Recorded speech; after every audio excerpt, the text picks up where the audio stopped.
Haleluya, shalom saudaraku. Shalom.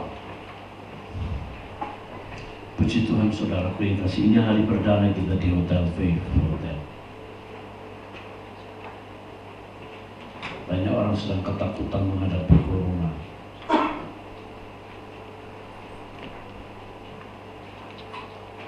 Tapi tidak pusinglah saudara. Kita dengan hikmat Tuhan kita tetap mencari Tuhan dalam segala perkara. Amin saudaraku ya. Saudara, kita melanjutkan pelajaran kita tentang anatomi spirit. Seperti tubuh kita tanpa rohnya Tuhan itu mati. Rohnya Tuhan di sini bukan nefes, bukan ruah, tetapi nesama. Seperti bolam yang tidak ada aliran listrik, bolam itu tidak ada gunanya. Iya, tidak ada gunanya. Sebagaimana handphone tidak ada baterainya, lowbat. Secanggih apapun handphone itu tidak ada artinya karena tidak ada power di dalamnya. Kalau rumah kita bait Allah, maka rumah kita itu ada aliran ilahi. Tubuh kita bait Allah menjadi tubuh yang supranatural, bukan hanya natural. Kalau natural mah nggak ada artinya.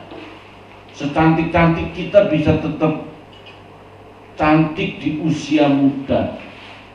Usia 80-90 kecantikan itu berubah menjadi top. Tahu top? Tua ompong peon. Oleh sebab itu kita belajar bagaimana mengupgrade iman kita. Iman kita harus kita upgrade. Dan kita harus meningkatkan. Kita masih berada di dalam kebenaran firman Tuhan. Yang lalu Alkitab mencatat kepada kita, perkataan ini keras, siapakah yang sanggup mendengarnya? Perkataan ini keras dan siapa yang sanggup mendengarnya? Kita baca 1, 2, 3. Perkataan ini keras, siapakah yang sanggup mendengarnya?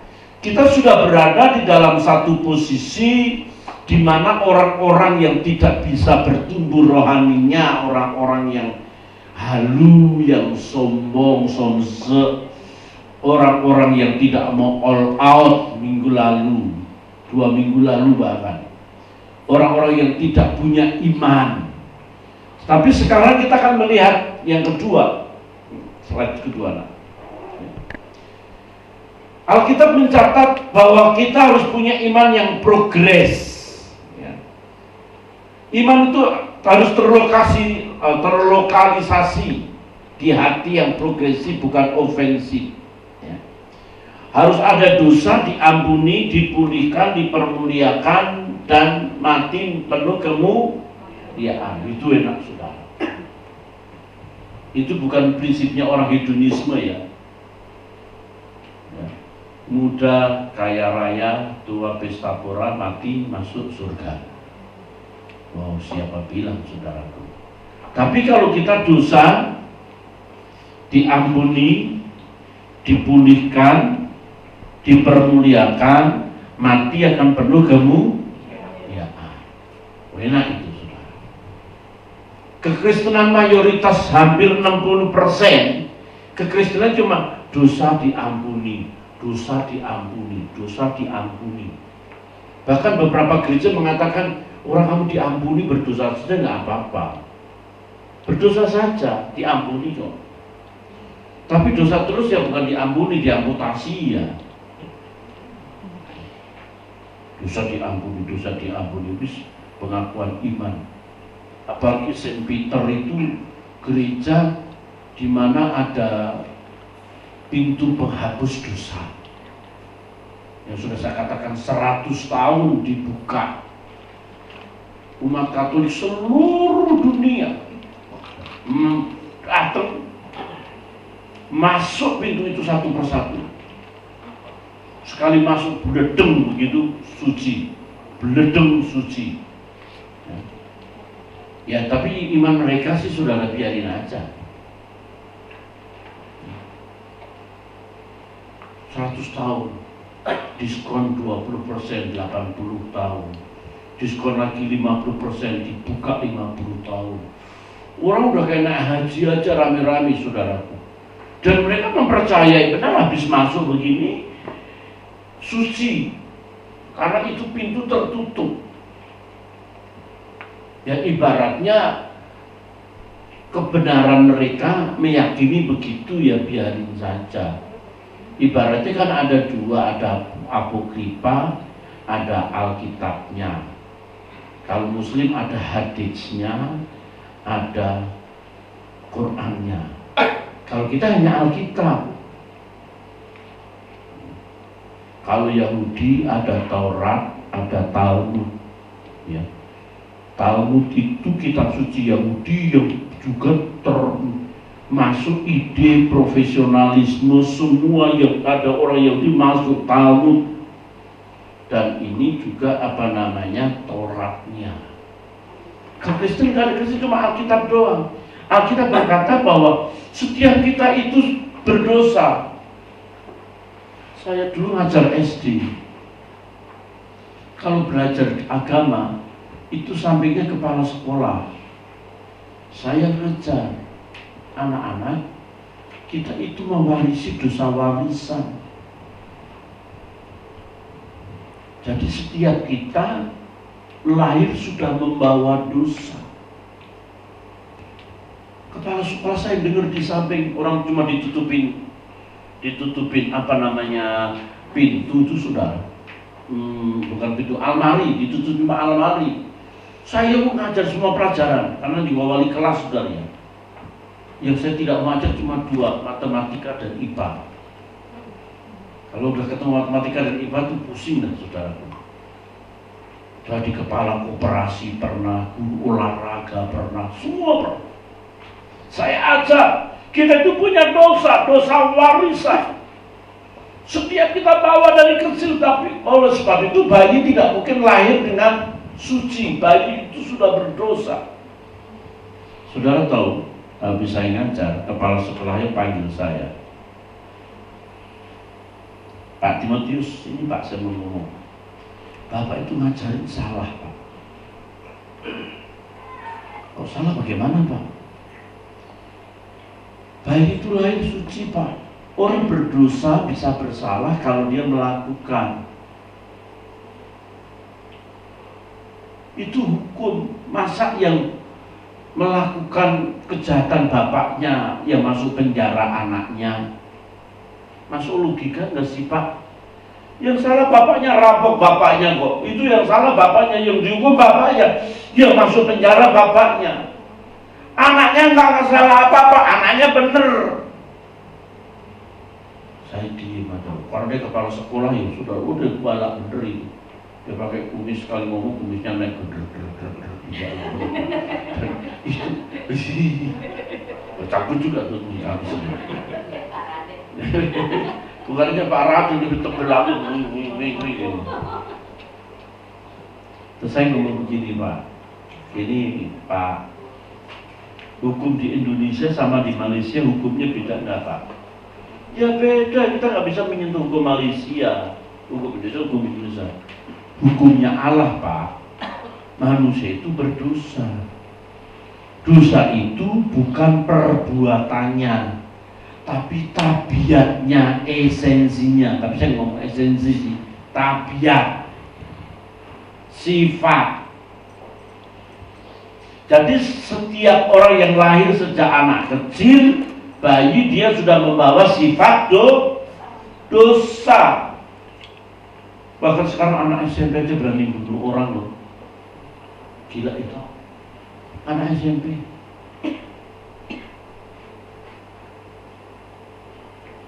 Anak SMP ada yang cuma cari subscribe dari subscribe. Maaf ya saudara, itu dia copot bajunya telanjang bukit, dan itu wajahnya kelihatan. supaya orang nonton, dan celakanya itu Kristen.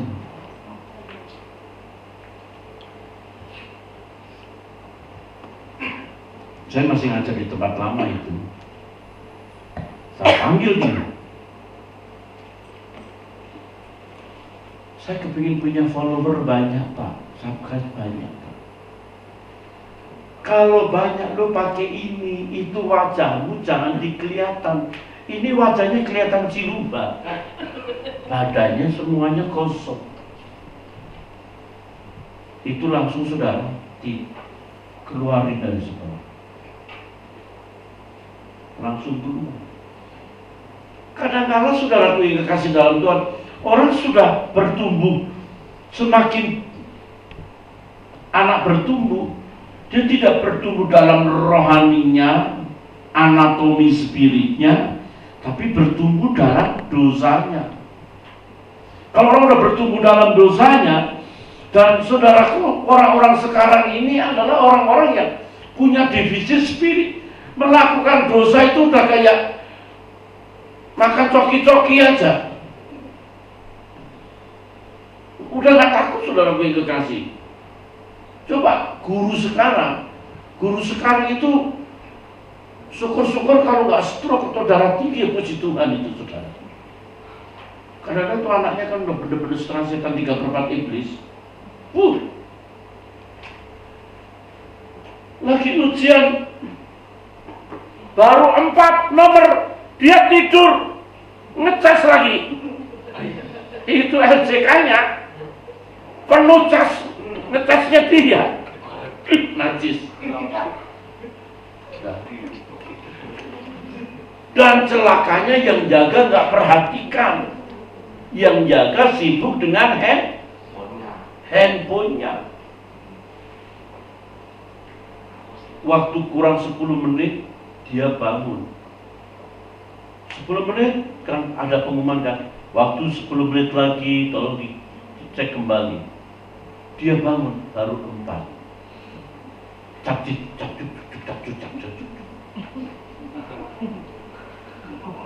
Dari 40 soal dia betul cuma 2. Cuma 2 nomor. Dan dia bangga lagi. Ini najis.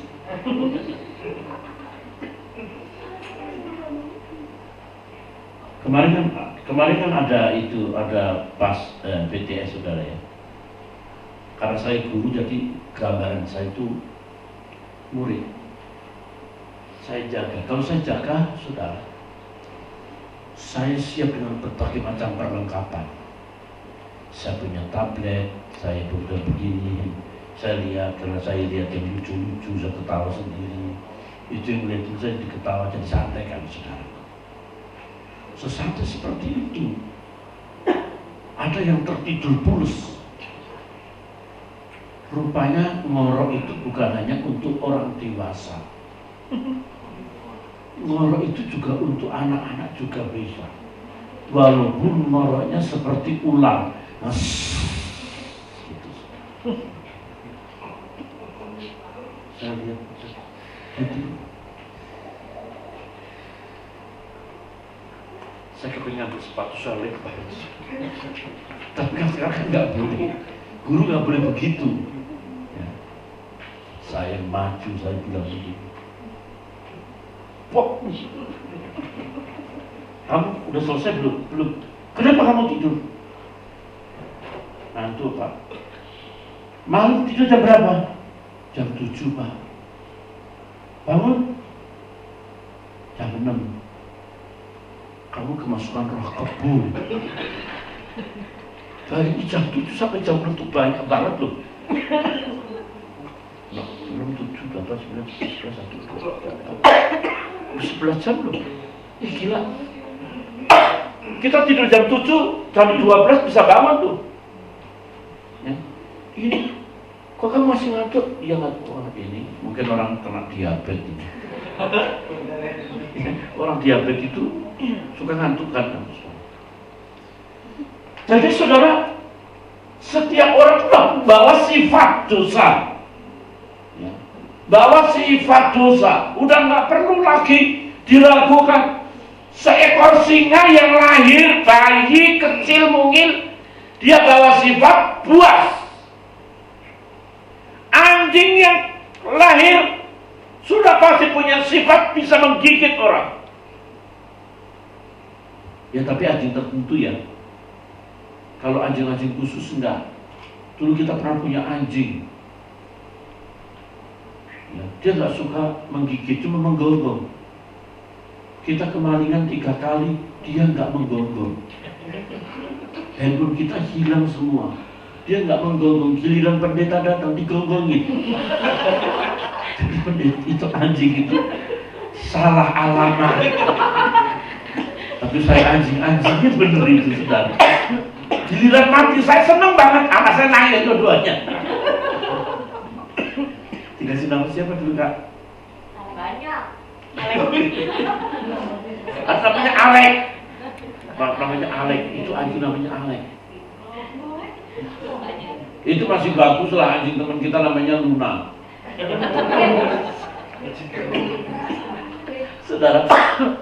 Saudara gue kasih contoh, anjing di mana-mana dari udah kecil dia punya naluri untuk menggigit orang.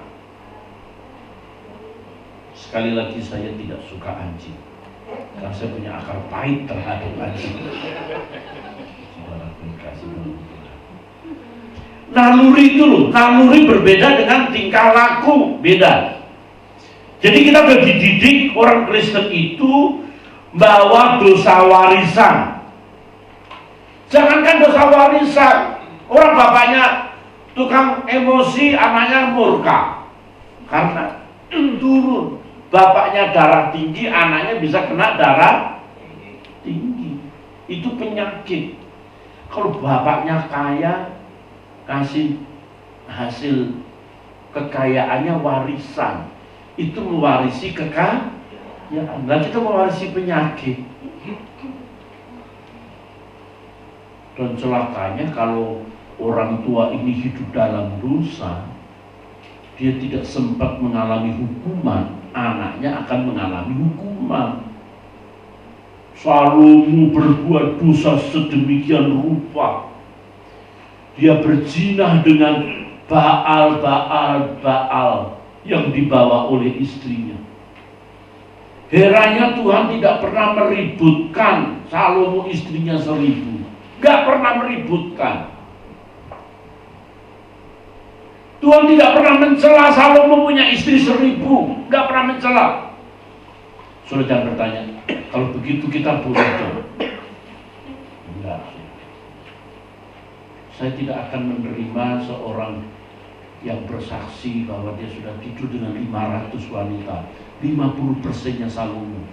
Di gereja-gereja diundang. Saya pikir, Rati mau nggak? Ini dia sudah hidup benar. Dia pernah tidur dengan 500 wanita. Gak usah bersaksi, dosa gak usah dipamerin. Apa bagusnya tidur dengan 500 wanita? Itu najis terlalu tahu. Tapi yang bikin dosa Salomo satu, dan Salomo condong kepada berhala-berhala. Yang Tuhan resekkan sama Salomo, kenapa kamu ngikut wanita-wanita itu dan menyembah Baal-Baal? Tetapi aku tidak menghukum engkau Salomo, aku akan menghukum keturunanmu. Ingat saudara, dosa itu artinya sifat, menyangkut ke perbuatan. Orang yang terus-menerus berdosa itu bukan dosa, itu doyan. Kalau orang berdosa terus, ya sudah, berhentilah. Berhenti, saatnya berhenti. Mau dia menunjukkan jengking berdoa tetap dihukum. Kamu berbuat dosa mencuri 5 kali, 6 kali kamu mencuri, kamu ketangkep. Pas 6 kalinya dia sembunyi-sembunyi, ketangkep deh. Karena apa? Sudah banyak. Jadi orang yang punya iman yang progres, pertama dia tidak mau terlibat dalam dosa. Kalau tidak berani bayar mahal dosa, jangan berdosa. Kalau mau bayar mahal, silahkan. Karena saudara punya kekasih dalam Tuhan. Sekarang harus diakui bahwa dosa itu tidak secara otomatis dihukum, tidak, punya proses. Kecuali maling atau kecuali nyontek ya. Kemarin anak saya nyontek. Saya ngajar itu paling santai. Ini saya nggak nyangka anak-anak saya bisa hadir hari ini. Christine, terus aku jadi lupa namamu ya nak.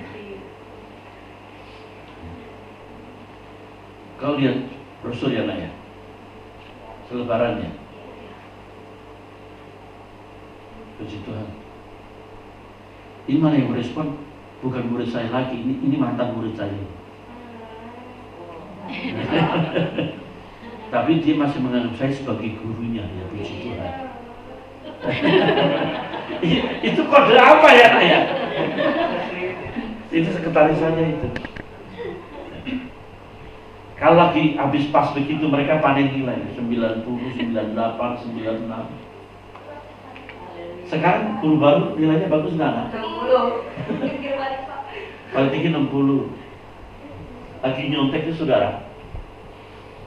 Dipikir karena saya suka nonton film, nonton lawa atau mendengar musik dan baca, dia nyontek. Saya taruh, saya diem, langsung saya sobek gitu, langsung berhenti.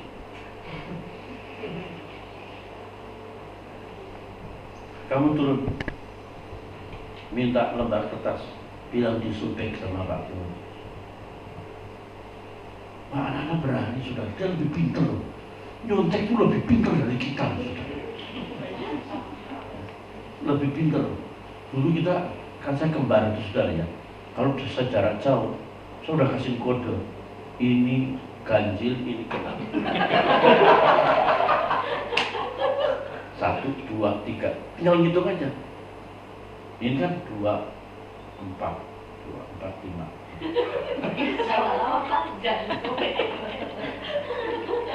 Jadi kasih dulu nih A, B, C, D. Ini ajarin ya. Ini kita gitu ya. Kita gitu ya. Udah kode dari jauh. Namanya kita kembar saudara ya.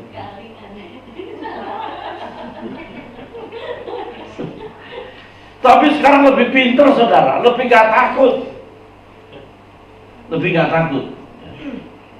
Tapi kalau agama mereka nggak pernah nyontek saudara, karena di rumah dia udah tahu soalnya. Udah tahu soalnya nggak? Udah nggak? Sekarang tahu soalnya nggak sekarang? Oh beda jauh. Oh gitu, nggak ada nyatet doang saudara. Dan kayak seorang pendeta punya pohon mangga begitu bagus. Wah, mangganya makan. Anak sekolah ngolongin terus. Pendetanya saya sebelum makan dihabisin anak-anak. Perpuluhannya aja belum ini. Wasihin duri. Anak-anak tetap bisa meloncat. Pendeta bingung. Dia kasih papan pengumuman. Tuhan melihat apa yang kamu perbuat. Anak-anak nambahin, tetapi dia tidak pernah bilang siapa-siapa Pak. Dia lebih pintar saudara ya. Itu anak lebih pintar, pendetanya cuma oh begitu. Memang Tuhan tidak akan pernah bilang. Tuh. Jadi orang yang punya iman tidak mau terlibat dalam dosa. Kalau iman progresif itu iman yang sudah tidak lagi punya naluri, hati tertutup. Kalau seandainya saya khotbah begini saudara saya ketika pergi ke Jerman, saya di sana bertemu dengan Perdana Menteri Jerman. Saya ngomong tentang Tuhan. Boro-boro Jerman, pesawatnya aja belum, nggak tahu pesawat apa. Ada yang berani, berani saudara, beberapa pendeta berani ngomong begitu. hatinya itu kok nggak tertuju ya? Saya bisa ngomong gini kok, saudara. Penginjilan saya ketika saya khotbah di Jepang, saya ketemu Kaisar Hirohito, bukan Hirohiko, Hirohito. Dia mau bertobat sudah, dia mau percaya benar. Ketika saya melihat pendeta-pendeta yang berani memblow up begitu, apa dia nggak punya nurani sih? Dia sedang berkhotbah tapi dia sedang berbohong. Saudara, ketika saya KKR, ada orang lumpuh dalam nama Yesus, bangun, dia bangun, saudara. Wih, orang tepuk tangan. Padahal dia tidak pernah boro-boro mendoakan orang lumpuh, orang pilek kacamata atau sinusitis. Nanti maksudnya saudara ya. Boro-boro mendoakan KKR di situ, diundang khotbah di luar, di tempat banyaknya belum pernah. Tapi dia pernah supaya dia bombastis, dia khotbah. Nuranimu itu ada nggak sih? Jadi kalau saudara punya iman yang progres, perkataan dan hati nurani pas. Amin, saudara. Udah nggak usah bohong-bohongan lah. Kita ini orang yang paling banyak bohong. Ya tunggu, kita sudah berangkat. Padahal kita masih pakai baju di rumah. Enggak, di sini enggak, sudah enggak ada. Enggak ada yang aku maksudnya. Ya sudah, Pak, sudah. Udah, padahal belum. Orang yang punya iman progresif adalah orang yang tidak mau terlibat dalam dosa. Nurani yang paling dalam. Saya kadang-kadang cerita, saudara ya. Saya cerita bagaimana orang pertama kali mati terus hidup lagi. Saya itu ngalami bener. Tapi ketemulah cerita begitu di tengah orang Batak.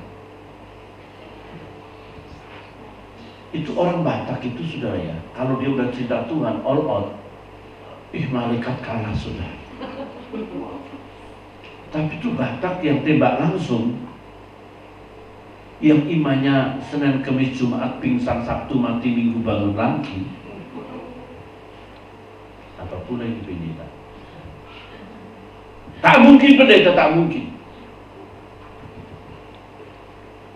Kok nggak mungkin, Pak? Ini pengalaman gini, Pak. Wah, karena saya belum ngalami, saya nggak bisa, saya nggak mungkin. Oh ya sudah, kalau kau bisa ngalami, baru percaya. Iya, percaya. Terserah Bapak. Mazmur 91 mengatakan soal kurunan, walau 1000 rebah di kanan, 1000 rebah di kirimu, walau 1000 rebah di sisimu, gitu ya. Tak mungkin, tak mungkin, tak mungkin.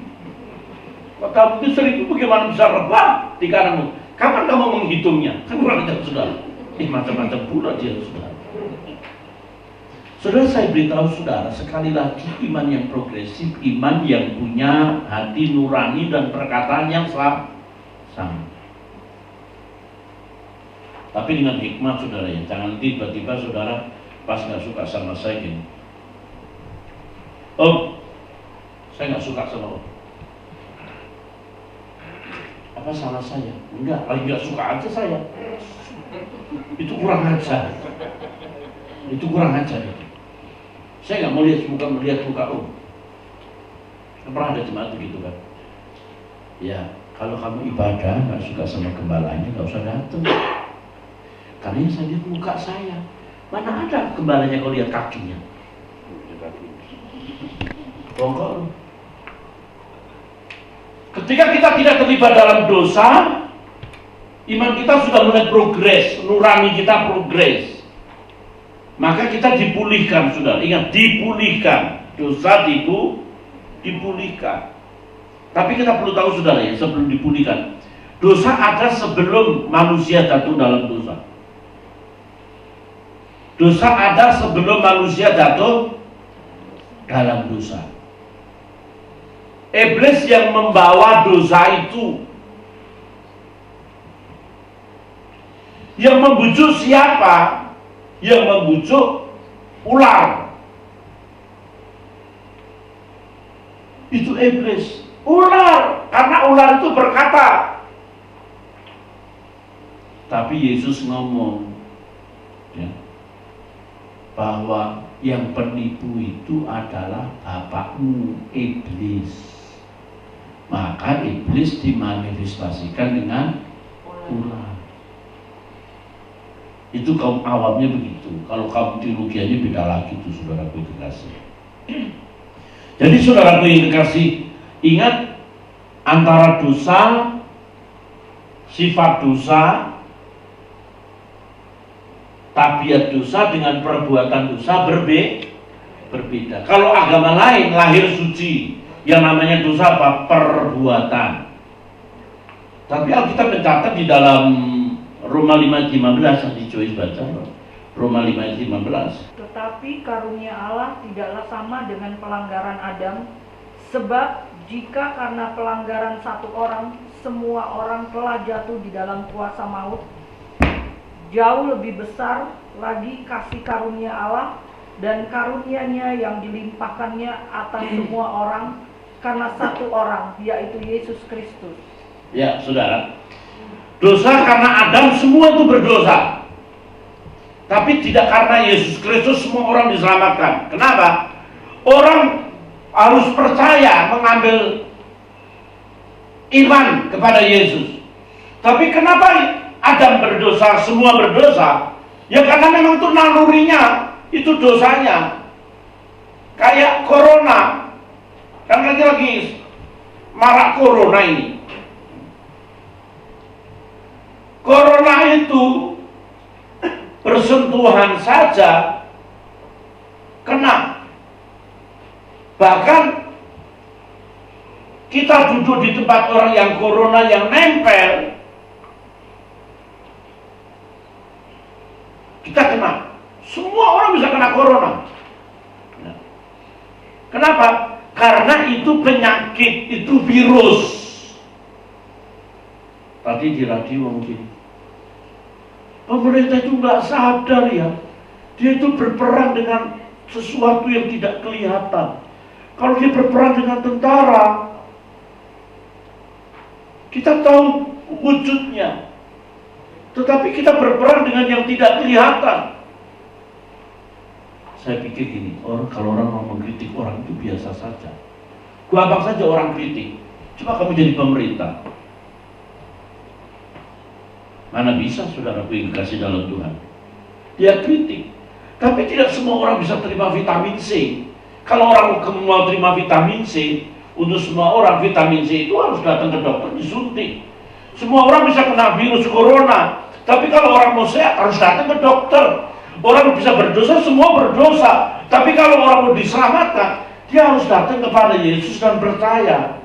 Dan saudaraku yang dikasih, saya beritahu bahwa di luar Yesus tidak ada keselamatan, titik. Amin. Di luar Yesus tidak ada keselamatan.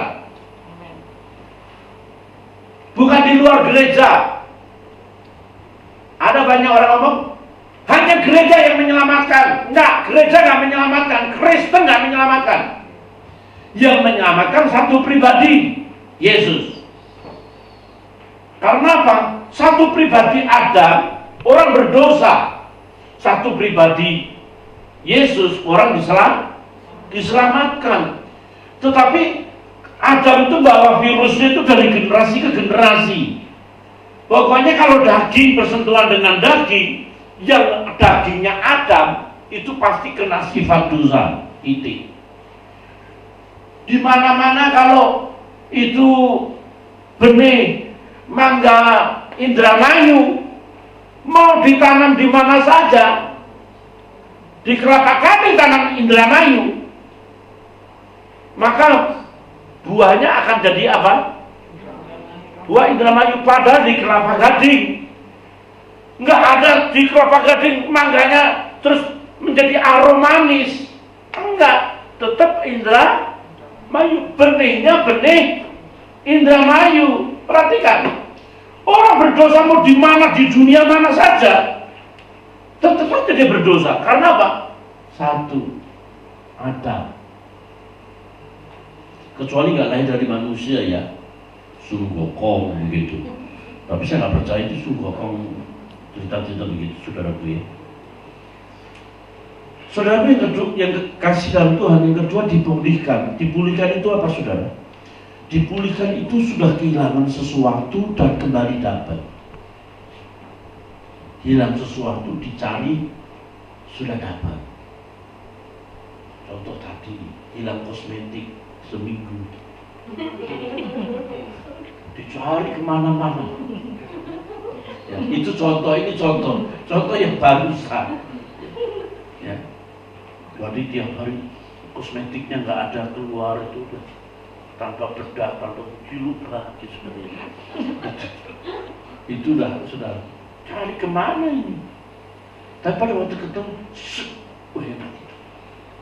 Rasanya plong, itu baru kosmetik. Seandainya Rin kehilangan emas batangan 10 biji, di mana emas batangan saya? Naruhnya di mana? Karena rumahnya antara ruang tamu dan ruang dapur terpisah jalan tol. Gede banget itu gede banget di saudara. Terpisah.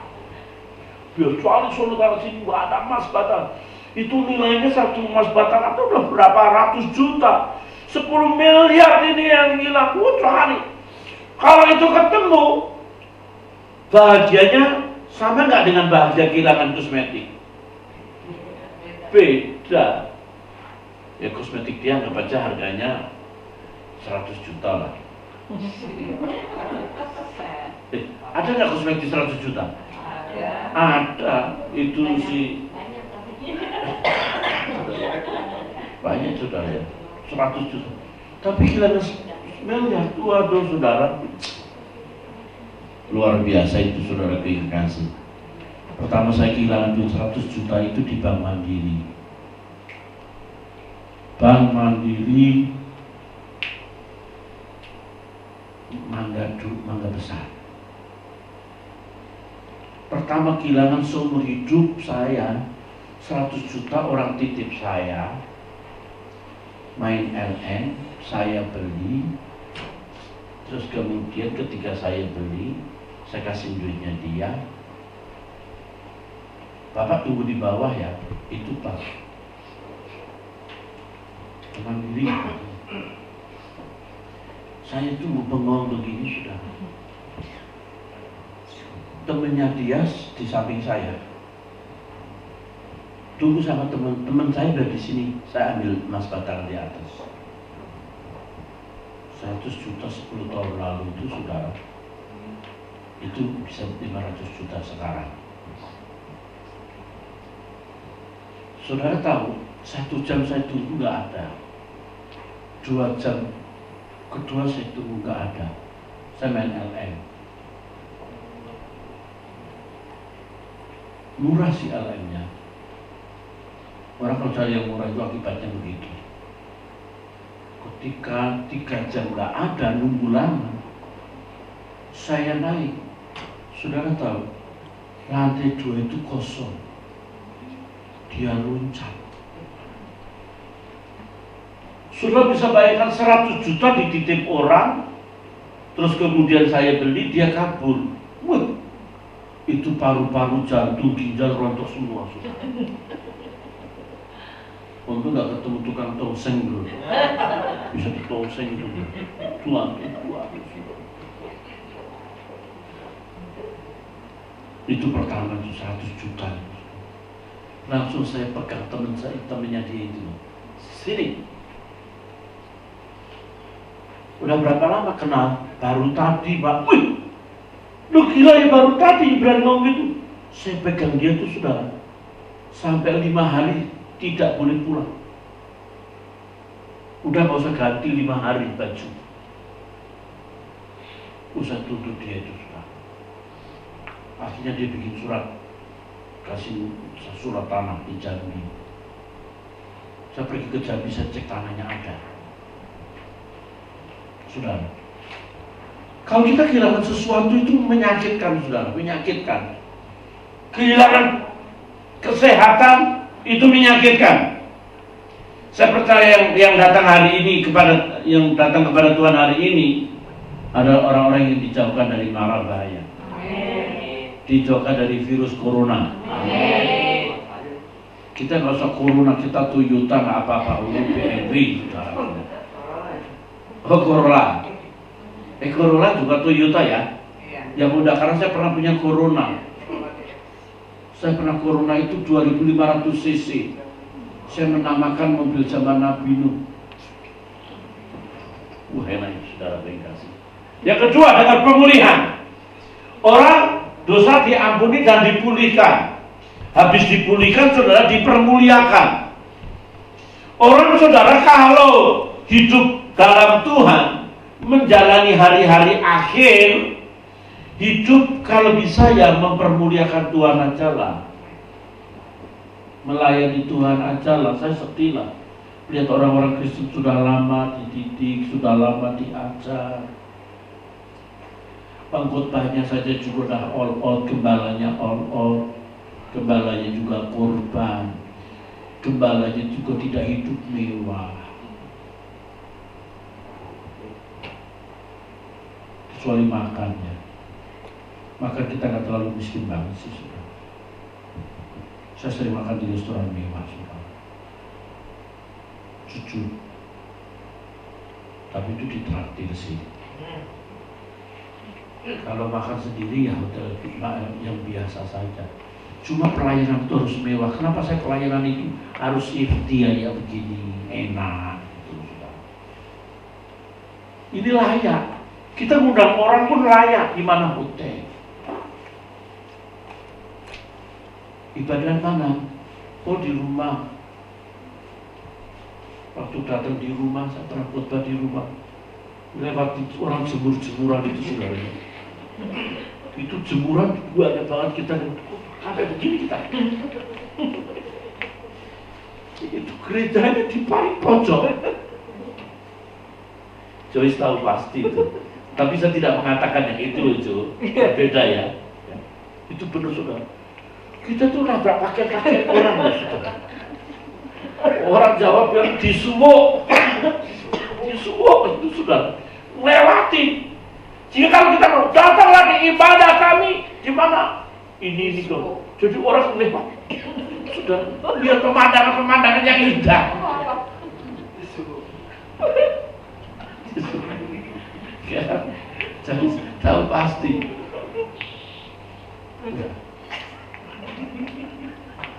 Tapi benar itu saudara. Saya ngalami begitu tuh. Nggak nyangkut. Enggak, saya tidak mengatakan itu.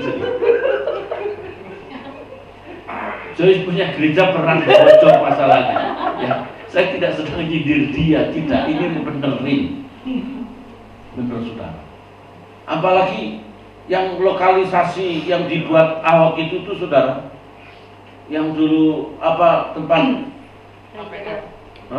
yang mesum itu sekarang jadi apa itu?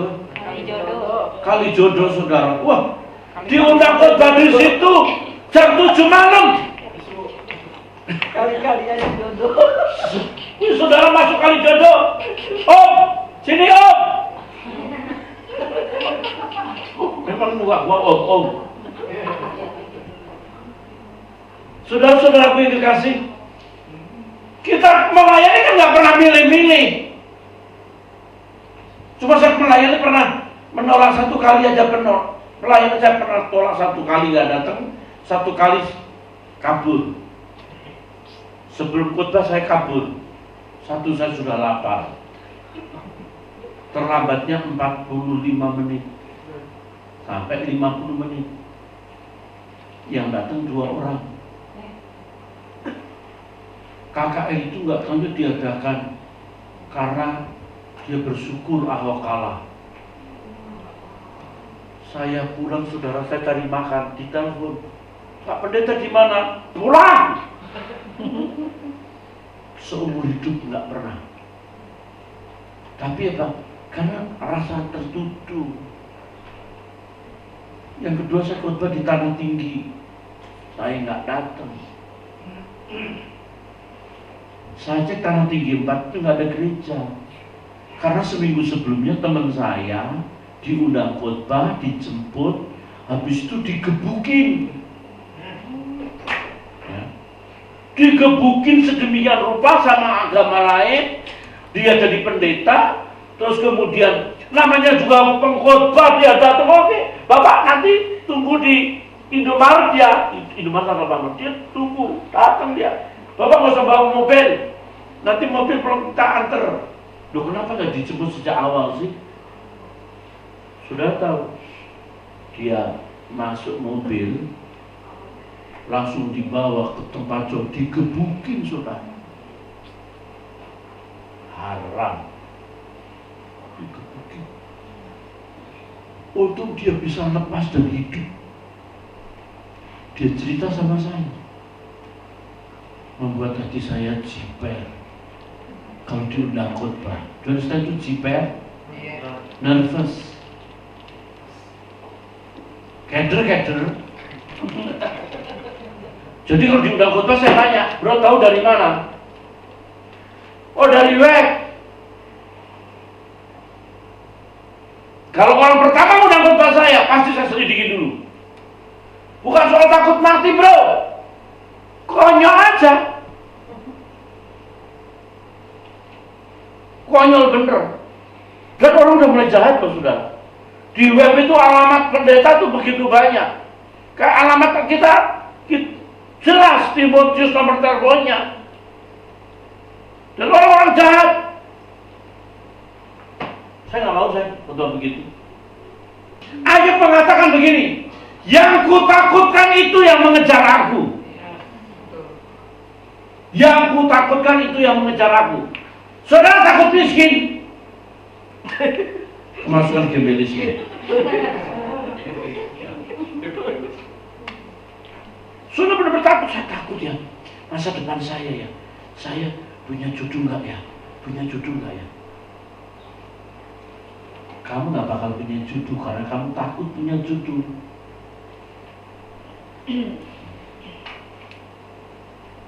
Apa yang kita takutkan itu kena kita saudara. Jadi ya walaupun kita nggak ceroboh ya, sekarang orang buka pintu buka pintu pakai gini. Pintu keluar bagus juga sih. Kalau saya ngajarin nanti sama murid saya buka pintu jangan begini nak, begini. Jangan. Kalau pakai pegang tangan kan sakit kan? Kita begini aja. Tapi kalau corona nempel di sini sampai ke rumah-rumah kan kena gitu saudara. Tidak sopan. Orang saking takutnya saudaraku. Ya, jangan sampai menyentuh apa-apa.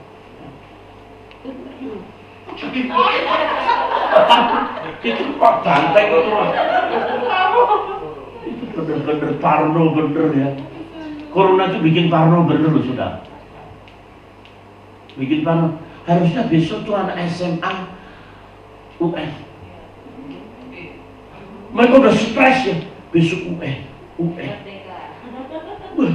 Langsung libur pemulihan merdeka.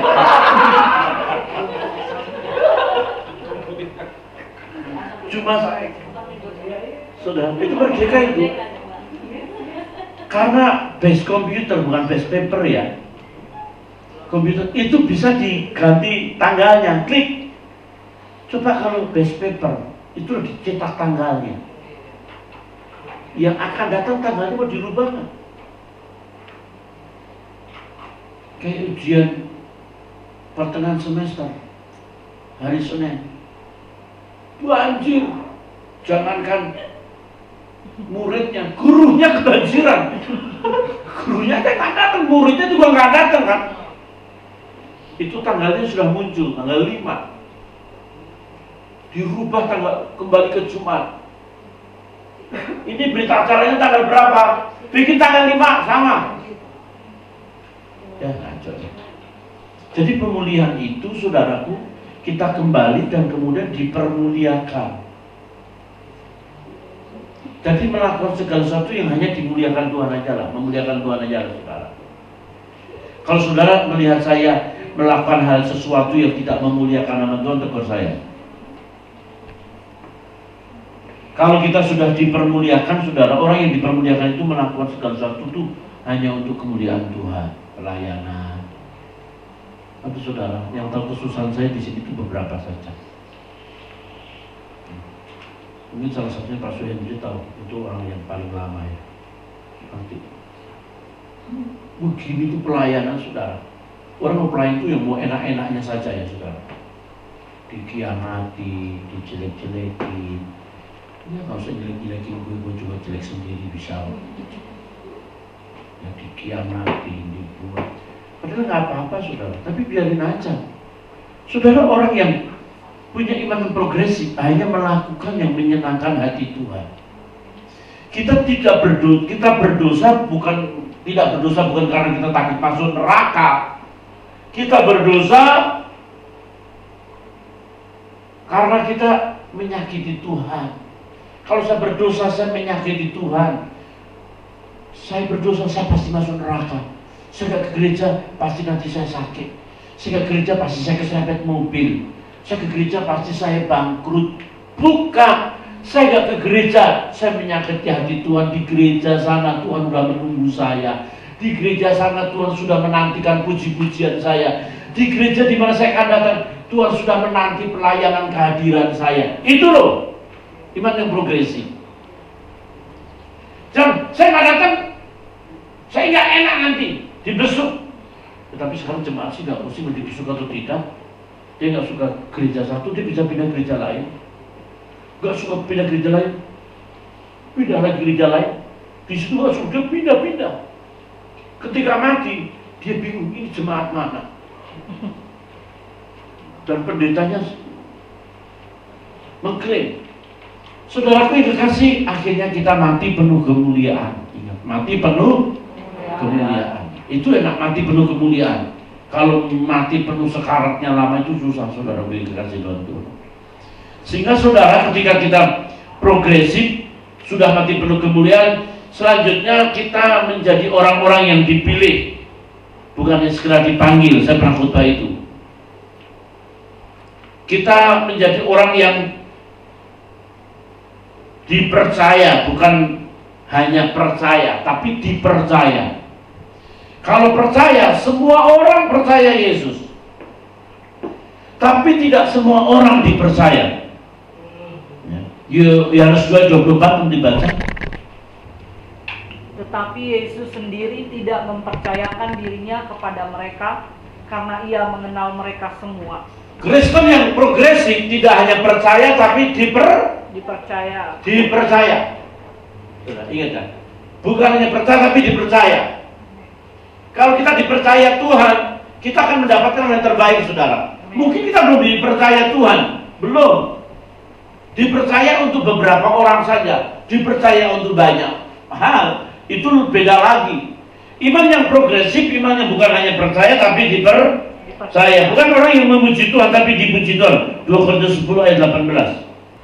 Sebab bukan orang yang memuji diri yang tahan uji, melainkan orang yang dipuji Tuhan. Coba, orang yang dipuji Tuhan pada 1, 3 apa? Orang yang dipuji Tuhan.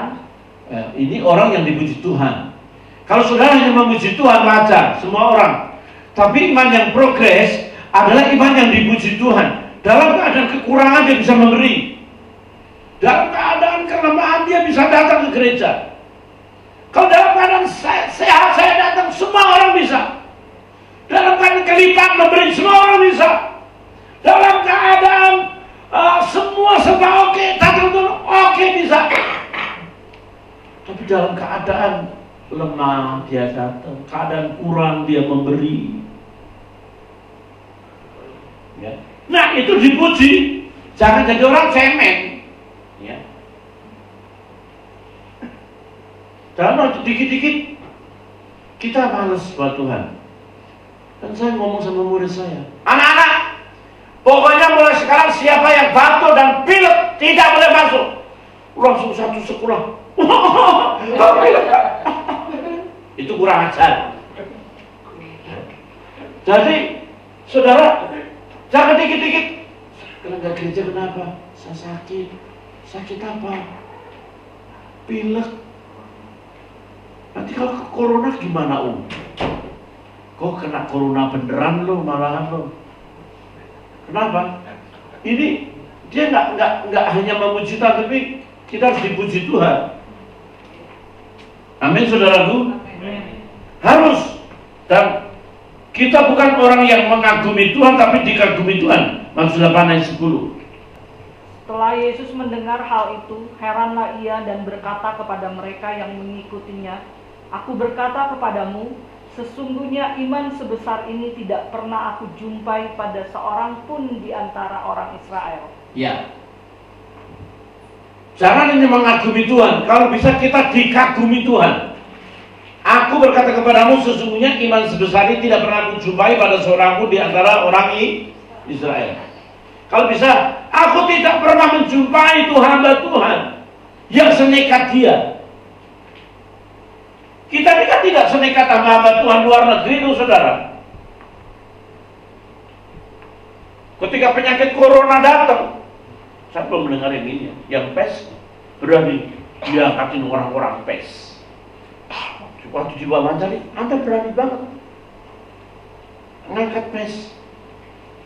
Coba taruh pes saya di sini, itu kuman pes, ditaruh di kulitnya, langsung kumannya yang mati. Saudara. Tapi kita nggak berani begitu, kita nggak punya iman sebesar itu.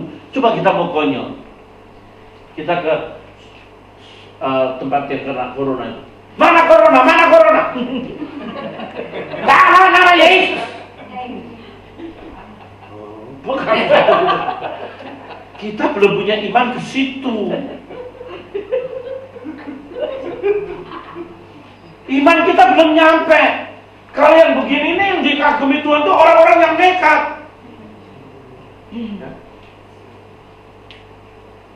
Coba kayak pendeta-pendeta yang saya khotbah yang KKR di Kelapa Gading. Sini, cabut itu infus, cabut. Padahal masih infus semuanya. Cabut semua bus. Kita nggak berani begitu. Coba yuk ke rumah sakit itu, ke ruang ICU. Cabut! Jangan kata itu cabut. Tapi Pak Pendeta, dan ini kan jemaatnya jemaat Batak. Orang Batak itu paling menghormat sama pendeta loh. Bener. Batak tuh udah makan pendeta. Bener abang pendeta? Amang tuh abang. Bapak abang pendeta, bener kan? Cabut! Kalau nembus Pak. Saudara, kalau udah begitu, saudara, orang nggak bisa. Kecuali nekat, saudara ya. Kemarin saya dengan WA, dengan buku itu, ini saya share. Saya ketemu jemaat lama yang Semarang. Dia kan mengundang saya ke Semarang. Anaknya dia kembar 2. 90% sehat, 90% mati. Itu saudara di inkubator itu sebulan, duit udah habis. Semua itu udah jarum suntik di mana-mana itu. Infus di mana-mana. Saya datang sana jam 10 pagi, pesawat pagi jam 8. Saya datang, saya pikir lo ngapain undang gue ke sini? Lo anak kembar 2. Udah 1 ini biarin aja lah. Mati nggak apa-apa kan, masih ada 1 kan. Saya bilang begini, saya setengah hati itu saudara. Saya berdoa, saya tumpang tangan, kehendak-Mu yang jadi Tuhan. Amin. Itu ibunya udah begini. Amin. Sudah Om, sudah. Kok sebentar lagi doanya Om? Itu doa yang bicara. Hati saya udah gak ada harapan. Yuk pasrah Tuhan aja. Om, gak punya duit lagi om. Udah sebulan kita udah jual semua. Terus gimana anak ini om? Keluarin inkubator gak om? Keluarin. Nanti bukan anak gue. Dan gue gak punya beban juga. Jadi sudah. Berarti cabut infus. Cabut! Yakin kamu punya gimana? Punya. Sudah tahu, itu dokter telepon saya udah di Jakarta sore. Pendeta Timotius? Iya Pak, saya dokter dari rumah sakit. Apakah Bapak mengajarkan kepada orang tua bahwa infus ini dicabut hari ini? Oh saya nggak ngajar Pak, dia yang minta. Bapak tahu resikonya? Saya nggak mau tahu Pak. Bukan anak saya. Bapak tahu resikonya, kalau dicabut itu anak mati Pak. Bapak mau tahu jawab? Loh, kok saya tahu jawab? Emang itu anak gue? Enggak Pak, saya nggak bukan soal tanggung jawab Pak. Kalau di inkubator Bapak gratis, boleh. Nggak bisa begitu Pak. Terus gimana Pak? Cabut semua infus. Bapak yakin? Yakin kami punya Tuhan Yesus Pak. Hati saya, toh saya sudah di Jakarta, mau nangis juga di Semarang. Ternyata sudah. Tapi saya sudah dicabut itu 5 virus ada di dalam tubuh bayi itu, 5 virus. Sekali seumur hidup saya tidak pernah suruh cabut infus, hanya itu. Mudah-mudahan jangan nanti juga. Kecuali orang itu sudah mati, cabut! Udah mati. Sudah tahu? Hari Jumat periksa. Itu hari anak dibawa, cuma dibawa lagi. Ketika dibawa saudara, itu dokter ngomong satu. Only say, this is miracle. Ini mujizat, 5 virus hilang. Tapi kepepet. Tapi kepepet. Kalau nggak begitu nggak berani saya saudara, nggak berani. Saya nggak pernah masuk rumah sakit. Cabut. Saya diusir satpam. Tapi kalau orang yang serius, yang mempermuliakan Tuhan, saudara, dikagumi Tuhan, adalah orang-orang yang nekat buat Tuhan. Mari kita belajar nekat, saudara. Yang sudah ada, pelayanan yang sudah ada ini dengar saya, cuma satu, nekat buat Tuhan. Dan gak mungkin saudara. Saudara gak bakalan miskin. Saudara gak bakalan terbelakang. Saudara gak mungkin penyakit. Enggak. Kalau saudara berani ngomong buat Tuhan, melayani buat Tuhan, saudara tidak hanya mengagumi Tuhan, saudara dikagumi Tuhan. Lihat itu Tuhan baku itu. Dalam keadaan sepi dia masih datang. Dalam keadaan sakit dia masih datang kepada Tuhan. Masih datang kepada kulit Tuhan baku. Dalam keadaan kurang dia masih bisa korban. Mari kita belajar iman progresif.